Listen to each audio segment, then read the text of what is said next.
Hey guys, welcome back to the podcast. Today we're with Norman, and he is the head of customer and partner experience at Bricklayer AI. Norman, tell us a little bit about yourself and the company. Thanks, DeAngelo. I'm happy to be here. As you mentioned, I oversee both partner and customer experience at Bricklayer. We're a seed stage agentic AI platform built to solve security problems. Originally founded about 3.5 years ago by a serial entrepreneur named Adam Vincent, who was the prior founder of a company called Threat Connect that many people would have heard. For myself, I've been in the space for approximately 25 years. I've earned my gray hair. And I've worked for large organizations as well as startups during that time. Heavy focus has always been in the managed security space until I pivoted about 4 years ago into AI because finally saw a technology that had the potential to solve problems that I've been facing for the better part of the last 20 years. Bricklayer as a platform is built with a unique concept that instead of building a single agent to solve a problem that was defined by the vendor, it's truly an agentic platform that has a team of agents with specialized skill sets that collaborate and work together to solve problems. So the approach is quite unique, and it provides a level of flexibility for the customer to be able to define the type of solutions that they want to get out of the use of agentic AI. Mhm. We're headquartered in Arlington, Virginia, work with some of the largest organizations in the world today. And our primary focus is in both the enterprise and working with service providers around implementation as part of the service delivery stack. Awesome. Now, Norman, you yourself have held some pretty high level roles at companies that we all know, like McAfee. I have McAfee right here on my laptop, right?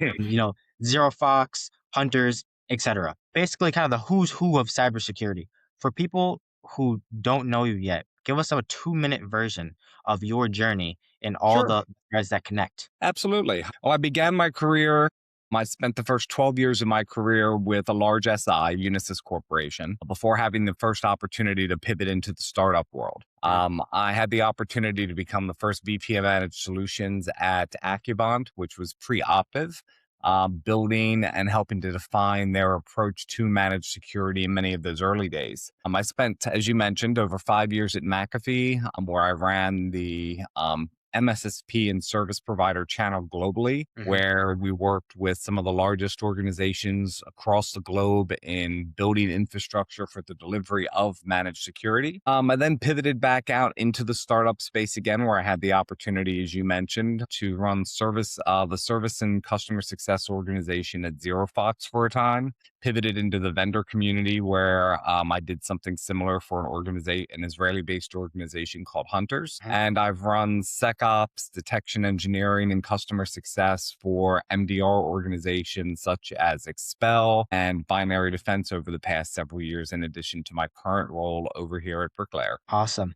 Now, at McAfee, right, you grew the MSP and service provider channel I seen from, I think, 15 million to 200 million. That's What did correct. you learn specifically about building channel programs at that scale that most people might get wrong? Well, I think it's always important to treat partners in this space as your customer. Many times, what we see is someone puts together a model that is meant to provide significant benefit to the vendor providing the technology, but doesn't have a defined way to deliver that ROI and measure that ROI for the provider who's doing the implementation and utilizing it long term. Mhm. You leave it to the end of the chain, to that service provider to try and define that ROI back downstream to their customer. I think it's Right. incredibly important to always treat every partner as a customer. And in doing so, make sure that you recognize your obligation to help define what that return on investment looks like, what value generation looks like, what they care about being able to show. And when you take that approach, you always work to build a win-win sort of model where at McAfee, for example, the entire model was built on the concept that if and when the providers who work with us grow their business, there is an automatic growth that's triggered with the revenue that we're driving through that provider. We work to minimize the upfront investment requirements in order to promote adoption, and really put a shared risk model in place that said, if you don't do well, we don't do well. So it really was very reliant on a relationship that was driven by cooperation. You stay in bed long term that way. I think Mhm. that's the only approach you can take in the channel and really be successful long term. Interesting. Now, you spent a lot of your career with these kind of established companies with big logos, right? What kind of Mhm. made you want to jump seed to a startup like Bricklayer AI? And what's so different about Bricklayer AI than these other companies?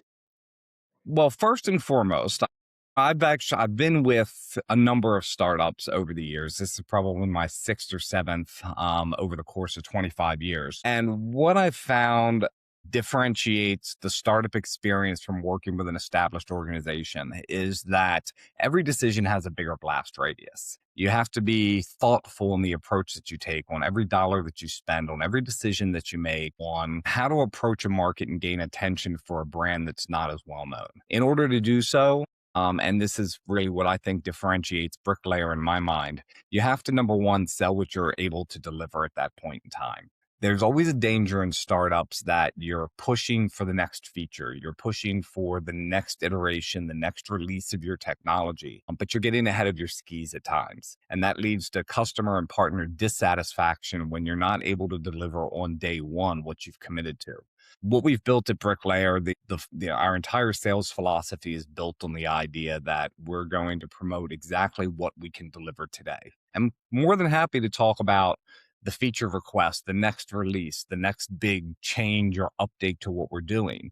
Try and drive a lot of clarity around the idea that what you're buying us for today is something that we're able to deliver for you today. And that way, you stay very aligned between your pre-sales and your post-sales delivery arms. And in fact, we don't have a silo between the two today. So our sales engineers are also involved as our customer success engineers. So what we talk to the customer about as part of the sales process, you have to be able to support and deliver on the back end. And I think that that's something that gets taken for granted a lot of times, but you see a lot of startups fall into a model where they're chasing a sale based on a promise of a delivery that Mhm. winds up creating a lot of tech debt. And we've been very careful to avoid that. I think it shows in the satisfaction of the customers that we have today and in the traction that we've continued to see over the past several quarters. Now, you wrote in the past that in 25 years, you've chased a lot of silver bullets, and tell me if I'm wrong,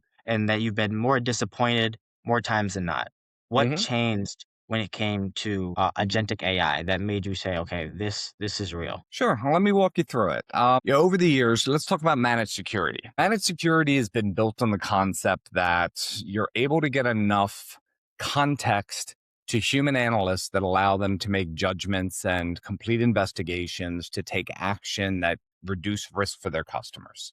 Over the years, the explosion has led to more and more alerts and alarms flowing into an environment, leaving less and less time to really be able to do deep investigation.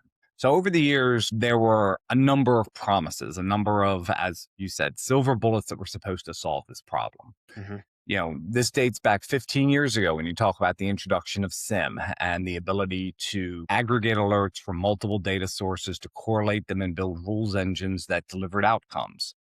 Were they able to do that? Certainly. But the engineering effort to maintain that, given the explosion in data sources, attack vectors, has made it simply impossible for SIM to do it alone. So while it took us part of the way there, it left a lot of flotsam and jetsam behind that had to be dealt with. Hmm. We then saw the introduction of technologies like SOAR, beginning orchestration of workflows that were then promising to take much of the manual heavy lifting off the analyst's back. And what we found there is that they were quite brittle and very deterministic in their logic. So changes in client environments or in your model caused them to break many times. So Hmm. what you really had going on is you were transferring the problem of one of analysts being overloaded to now one of engineers being overloaded who had to build and maintain all these workflows. And to varying degrees, some organizations implemented and were very successful with SOAR to solve some problems, but it was never something that became that silver bullet that it promised to be. Mhm. More recently, we've seen the growth of hyperautomation and many term next gen SOAR. Mhm. And what we've done, or what we've seen a lot of times here, is now they're implementing AI to allow you to build workflows faster, Mhm. or utilization of AI to assist in the maintenance of those workflows. However, they're generally still very deterministic. They're still very dependent on absolutely knowing exactly what's in a client environment to be able to build and maintain those workflows. True agentic AI has the ability to, for the first time since I've been in this space, to actually deliver on the promise of delivering outcomes to the analysts that allow them to shift their roles to the right and put them in a position of reviewer rather than all the rote activity required to get to those outcomes. So basic Mhm. triage and investigation, the ability to pivot and make determinations based on information that it's seen, the ability to learn the SOPs and processes of an organization that they expect every human analyst to follow.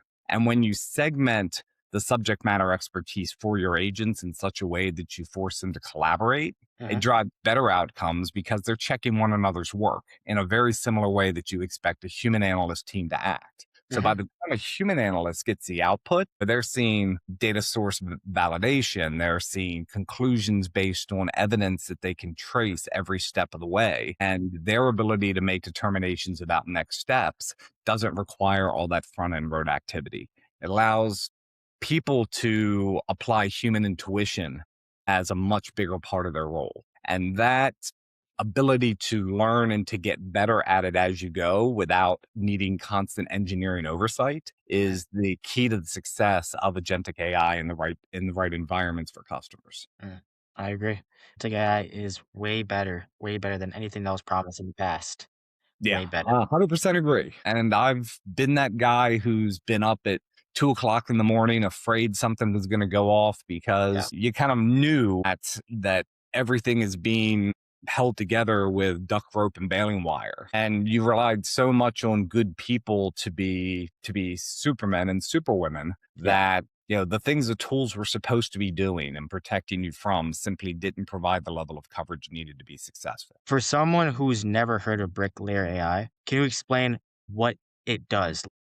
Sure. For example, you're talking to an MSP owner, right? That's been burned by countless vendors promising, AI powered this, AI powered that. What would you explain to them who you guys are and how you guys are different? Absolutely. Well, the first thing I would say is that there's a lot of vendors out there in this space. It's exploded over the past 24 months. If you were at RSA a couple of weeks ago, you could not turn a corner without tripping over something that had AI printed on it. But Mm-hmm. it's important to understand that AI comes in a lot of flavors and is being defined a lot of ways by different vendors. One of the most common use cases, especially for an MSSP, is going to be what we call AI SOC, which is generally the triage and investigation of alerts that provide an outcome to the analyst through AI agents. Most organizations have taken an approach of defining the problem, building an agent, putting a wrapper around it, and delivering it to solve that problem. The issue that I have with that and what makes Bricklayer different is that when a vendor defines the problem and then they build a solution for a problem that they've defined, it doesn't address all of the differences and intricacies that different customers, different providers have. It, like every other solution we've seen over the years, it solves a significant portion of the problem, perhaps, but then you've always got to figure out how to deal with what I term the flotsam and jetsam that's left over. Bricklayer took a very different approach in that we are truly an agentic AI platform. So you have an AI SOC agent, you have a threat intel agent, you have a vulnerability management agent, but that those agents work together in interesting ways.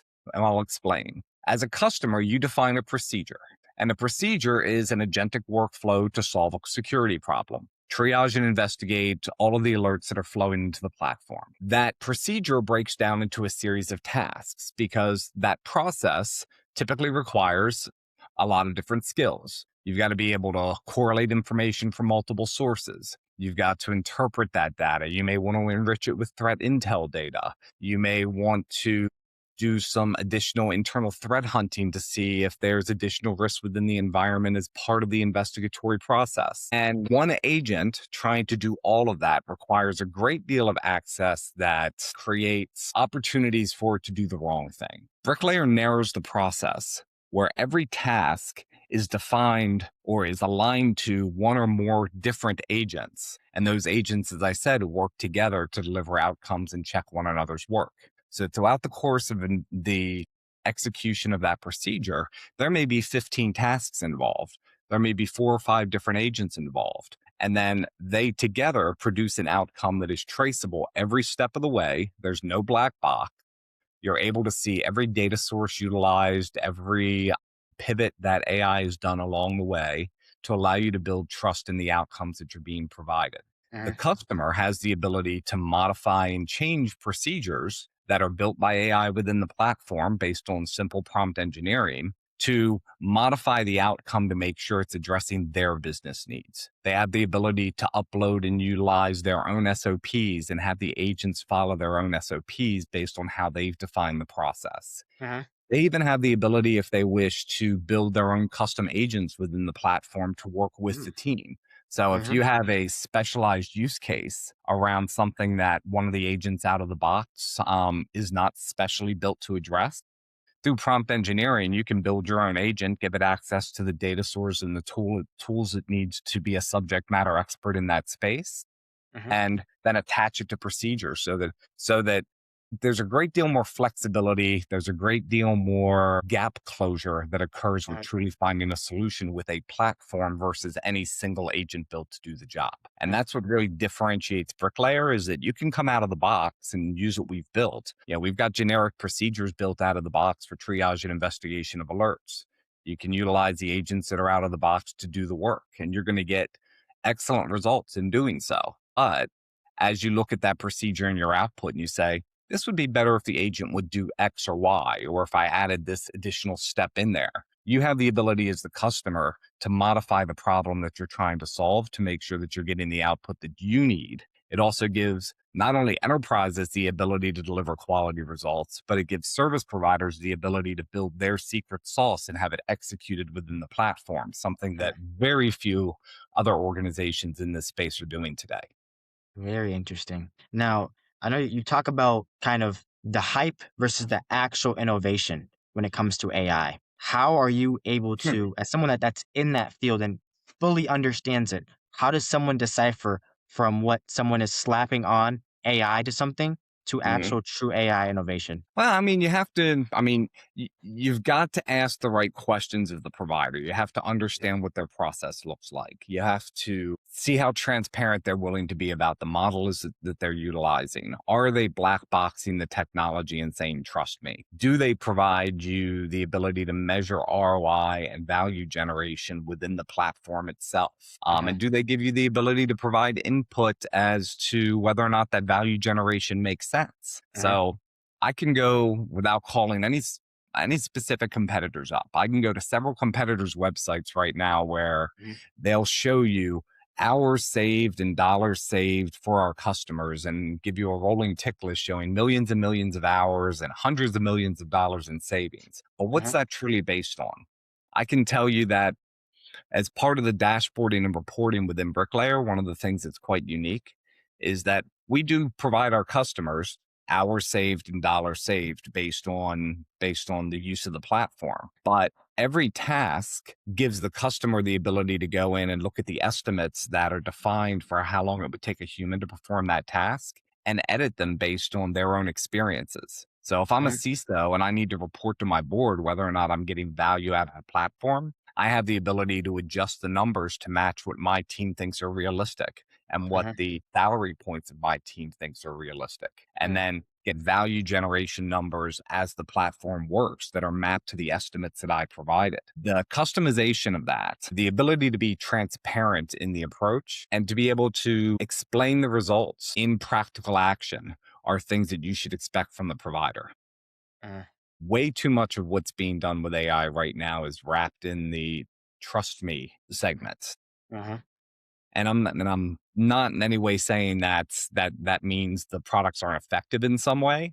Uh-huh. But if I'm making decisions based on my security for my enterprise or for my business, I require transparency, Uh-huh. usability, flexibility, and proper ongoing support and alignment with my provider. Those are the things that I'd be looking for to make a decision. Mm. Mm. Brilliant. Now, we're going to talk about some numbers here. Bricklayer grew in MMR, I seen 14 times in 2025. And you guys deployed into Fortune 500 companies Hmm. as just a team with just about a dozen people, right? That's correct. How, how do you scale customer experience and partnerships with your team being that lean? Well, first of all, the team is growing.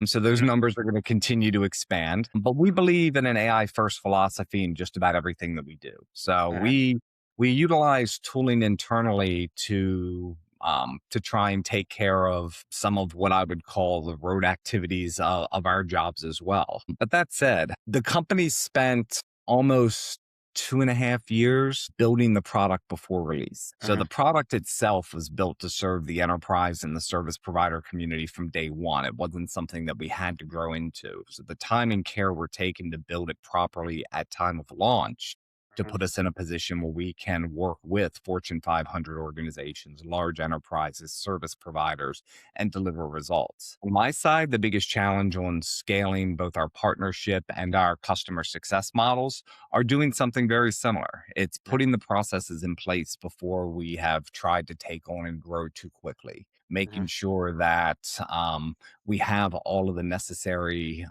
not just processes, but collateral and structure in place to work with partners and address their needs from day one. I've been a part of you know, um, it's in the plane while you're flying it methodology. And it's very it's necessary many times in a startup to be able to do that.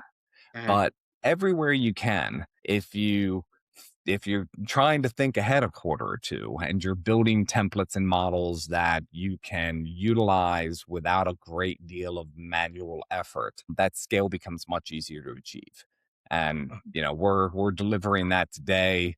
We're going to deliver it at 10x this within the next 12 months, and hopefully Mhm. a x of that within the next 24 to 36 months. Right. So we'll get the job done. Right. Right. Now, this question's for the MSPs, for the MSSPs, right? Uh-huh. How should they evaluate AI security vendors right now without getting trapped? Understand that you're not solving a today problem. This is about strategic alignment to an organization that's built to service you properly. It's not Mhm. about plugging another tool in that's supposed to be that silver bullet. It's about aligning with an organization that is taking that journey with you and is really aligned to that market. Because there Mhm. are a lot of tools that today, if my goal is to triage and investigate alerts, that I can plug many a different tool in and get some level of results. There Mhm. aren't as many organizations out there that are truly aligned with a route to market that services the managed security provider.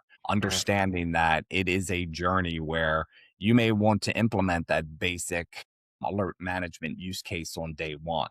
But by 6 months down the road, you have a secondary or a tertiary use case where you want to apply AI. Maybe you want to begin doing autonomous threat hunting, or you want to do autonomous pen testing or AI led vulnerability management. Mhm. Look at vendors that are in a position to support your growth without putting you in a position where tool sprawl is going to be necessary. And also Mhm. look for organizations that aren't trying to be all things to all people by partnering with vendors and understanding the value that they bring to the table.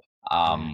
Any AI SOC provider who comes out and says, "Nor CrowdStrike, Charlotte AI, we can do it better," Mhm. I turn around and run. But yeah, no outside vendor is going to develop AI that knows as much about the ecosystem and works as well with every one of the type data sources and tools that you're going to be using. So Mhm. look for vendors who are aligned to and partnering in that space. Just week before last, Bricklayer had our patent approved for a submitted patent around AI governance in an agentic AI platform. And as part of that, my goal is to work more closely with vendors who have developed their own AI within their ecosystem and become that kind of central gathering point where we can execute on use cases, but taking the best inputs we get from AI from those vendors as part of the process, not Mhm. trying to do it all ourselves, but partnering with what's available throughout the ecosystem of security tools and the AI being developed by them. What's next for you and Bricklayer, and where are you guys heading in the next 12 months? And what should be people be paying attention to in the agentic AI space? So, what's on the roadmap for Bricklayer over the next 12 months? Where are we headed? Well, obviously, we're focused on two primary routes to market. The first is in the enterprise. The second is in that service provider market, enabling MSSPs, MDRs, and organizations that want to truly build agentic AI into the security stack. For me, another key part of that strategy over the next 12 months is working with our existing customers to continue to not only ensure they're getting value out of the product as it exists today and that for the use cases that they purchased it for, but working really closely with them to figure out how we continue to build new use cases and implement agentic AI anywhere in the environment that delivers value for them and helps to make operations both more efficient and more effective for them. A big part of that, as I mentioned, is going to be partnering with organizations, security vendors who have developed AI within their own tools. And what's the word I'm searching for?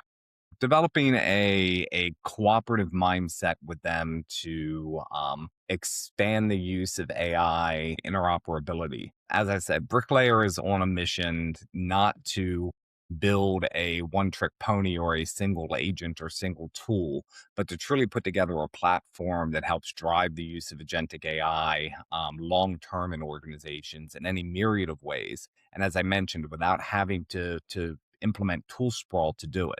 So over the next 12 to 18 months, we expect to continue to grow, expect to Yeah. continue to capture new business and new opportunity, and to work really closely with partners in this space who are committed to what truly is a technology that changes the paradigm for service delivery for organizations. Awesome. Awesome.